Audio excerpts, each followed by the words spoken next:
LV Hazrat Kumar గారు ఎన్నో వేల మందికి కంటి చూపు ప్రసాదించి రోగులకు అత్యాధునిక వైద్యాన్ని అందిస్తున్నారు. నిరుపేదలకు ప్రతిరోజు ఉదయం వైద్య సేవలు ఉచితంగా అందించబడును.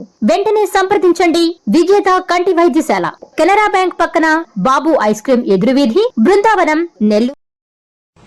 నా మీద కేసులు పెట్టారు. జగన్మోహన్ రెడ్డి గారి ప్రభుత్వం నా మీద ఎన్నో కేసులు పెట్టారు, అరెస్టు చేశారు, చాలా కేసుల్లో నోటీసు ఇచ్చి వదిలేశారు. కొన్ని కేసులు ఇప్పుడిప్పుడే మంగళగిరి కోర్టులో కొట్టేస్తున్నారు.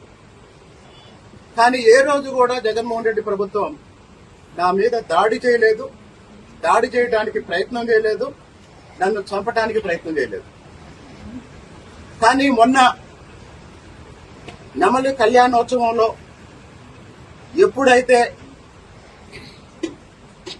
నేను పట్టు వస్త్రాలు సమర్పించి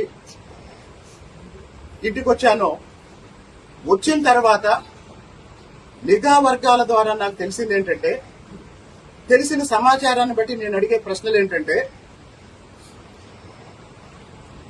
దేవాలయానికి వెళ్లిన తర్వాత బీరువాలో పెట్టి కొల్లికపూడి శ్రీనివాసరావు ఏమన్నా తప్పు చేస్తే వాస్తవానికి కొల్లికపూడి శ్రీనివాసరావు ఎప్పుడు దొరుకుతాడా అనే చూసే వాళ్ళకి మీరు ఈ సమాచారం ఇవ్వండి.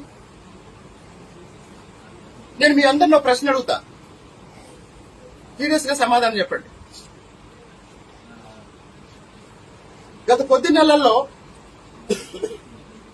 తిరుపతిలో కిరణ్ రాయల్ అని ఒక జనసేన నాయకుడి గురించి కొన్ని వీడియోలు వచ్చాయి. ఆ తర్వాత సోదరుడు రైల్వే కోడ్ ఎమ్మెల్యే అరవ శ్రీధర్ గురించి కొన్ని వీడియోలు వచ్చాయి. రీసెంట్ గా పెద్ద ఆయన బిఆర్ నాయుడు గురించి కొన్ని వీడియోలు వచ్చాయి. అట్లాంటి వీడియో ఏదన్నా ఒక్కటి కొలిగిపూడి శ్రీనివాసరావు గురించి వస్తే ఈ పాటికి ఏమయ్యేది చెప్పండి?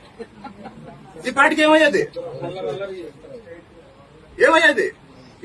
ఇరాన్ అమెరికా యుద్ధం పోయి ఇదే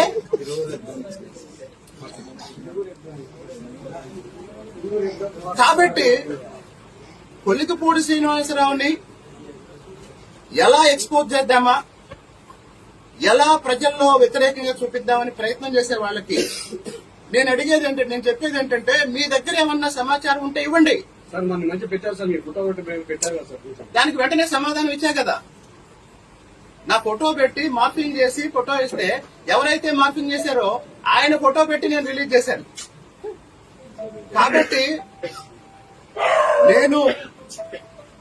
నాకు తెలిసి అసలు ఇంత ధైర్యంగా ఇంత గట్టిగా తప్పు చేసిన వాడు మాట్లాడు, లేదా సరే మళ్ళీ అసలు విషయానికి వద్దాం. ఇంకో ప్రయత్నం కూడా జరుగుతుంది. నా గురించి నీచంగా పోస్టులు పెట్టించి, నా గురించి దారుణంగా తిట్టించి, ఆ పోస్టులు చూసి ఆ